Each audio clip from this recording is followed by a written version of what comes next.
Hello guys, welcome to the second episode of my color grading tutorial on Hive that I titled Color Grade Like Black. In this episode, I'm going to be teaching you how I color graded this image to have a moody feel and also with earth tones. So I've already explained about earth tones in some articles I've published on Hive, and I'll drop the link on this post so you can find it there and you read up about earth tones. So in this tutorial, I'm going to be showing you how I got from this to this. Without further ado, let's get into color grading. So the first thing I'll do is to reset this photograph to the beginning. Sorry about that. So I'm going to reset everything about this photograph to import. Great. So this is the original photograph. It's in nerf or it's a raw file. So editing is going to be pretty much easy. So like I said in the post, the first thing I do when I color grade a photograph is to first balance out the light. And here's how I balanced this portrait. So you might be seeing different figures on the post. That's because it's quite hard to get definitive values, but then these are quite similar. So whatever differences you might see, they might be +1 or +2. And also bear in mind that I've color graded this photograph before, so editing these things are like a breeze. But then I will tell you why I'm color grading it this way. Okay. So giving our shadow levels 62, and you can see how the shadow slider affects this photograph. Now I think for this particular portrait, raising the shadow levels helps to bring out or give the subject in this photograph more depth. But then in raising the shadow levels, it's makes my black not punchy. So I'm going to be correcting this anomaly. Okay, great. So here we have before, now we have after. As you can see, evening the highlights also helps me uh to reduce the blown out levels on her shoulders and parts of her body. So there you have it. Let's leave this at 60. Okay, great. So for this particular portrait, I also used my favorite curve, which is the fade curve, and the fade curve just really helps to bring out the moodiness of this portrait. So for some other fade curves you'll find online, they use something sort of an S curve, but I use this one which has been very, very useful to me. Like it's the best one for me. It just makes everything look good. So we're done with lights. Move over to colors.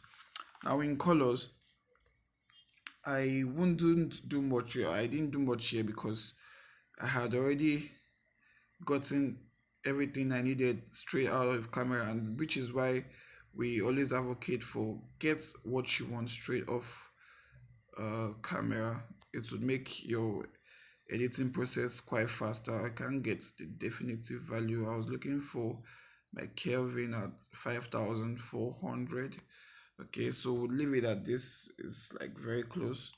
So our tints will be -9. Now air tones are usually greenish, so it's just right if we you know move this towards the green area. I would increase my vibrance slightly, and then saturation. Do we really need this? Okay, so no saturation. After doing this, next thing I go to is the mix, where I'll do the color grading in essence. And if you've read most of my tutorials, or if you've seen my tutorials, I always talk about color grading or tweaking the skin tone colors first. And why I do this is so that everything, any color grading I do, just balances out the skin tone. Like it doesn't really affect it anymore. So and the color that affects skin tones more are the orange. It's orange rather. So I'll be tweaking the orange color first. You can see how orange affects her skin tone. Okay, so for this, I'll be dropping the saturation levels to 20, and I'll be increasing the luminance. Great. So after everything we have done so far, this is before and this is after. Next, I'll go to the red and I'll increase the saturation. Now, the red, you can find it on her gown or her blouse or her top. Great. So I'm going to leave this at 40. Then I'm going to increase the luminance to 40. Next stop is our yellow. I'm going to be dropping the hue levels to -20, and I'm going to be dropping saturation to -33, or let's leave it at 34. My luminance stays the same. Then in green, I totally drop the saturation, and it's weird I'll be doing that considering the fact that I'm actually looking for earth tones which should naturally be green, but then earth tones necessarily don't mean using the original green colors. Like, you could have a variant of green, and this is how I'm bringing back greens into this image. So I'm going to keep my hue at 70 and my luminance at -20. So the luminance, if you can see, it just helps to separate the subject from the background further by making the background darker than the subject. Next up, I go to the effects menu, which is where most of the drama in this portrait happens. And to do that, I use the vignette tool. I just drop my vignette levels to -40. Now it looks good, but then it just looks so extra. So I would be applying a little feather so that it doesn't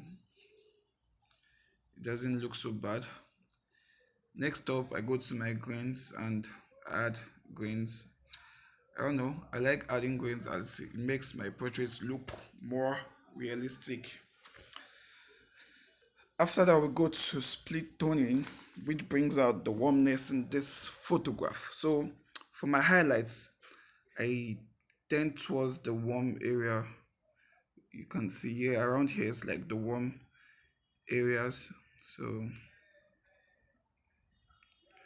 go with 41. Okay, let's go 41, 30. Okay, 29. That's good.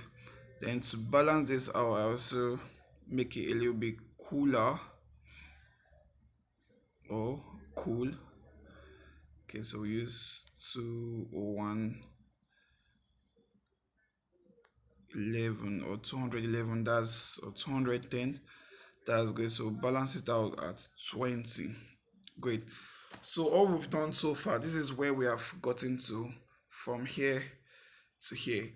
Naturally, this image is perfect. Like, I could just export this and that's all I want, but then it can be so extra sometimes. So I would apply a profile, and the go-to profile for this picture is the artistic 5, which brings the warmth to this photo, because as you can recall, I said warm earth tones. Now if I turn this off, the picture or photograph would look a little bit cooler, but then applying this preset brings the warmth in it, and this is what I was going for, or the look I was going for. And there you have it. That's everything I used in color grading this photograph from this to this. It's quite uh tedious if you're doing it for the first time, but then this is something I've learned from practicing in several other images at several other times, and I came up with this.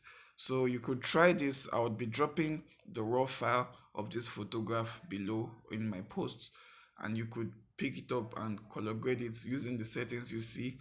And then you can also tweak it to your own taste, And this is something about color grading that I'll be talking about very soon, about how color grading is more about your own style being passed down to a photograph rather than mostly making it look good.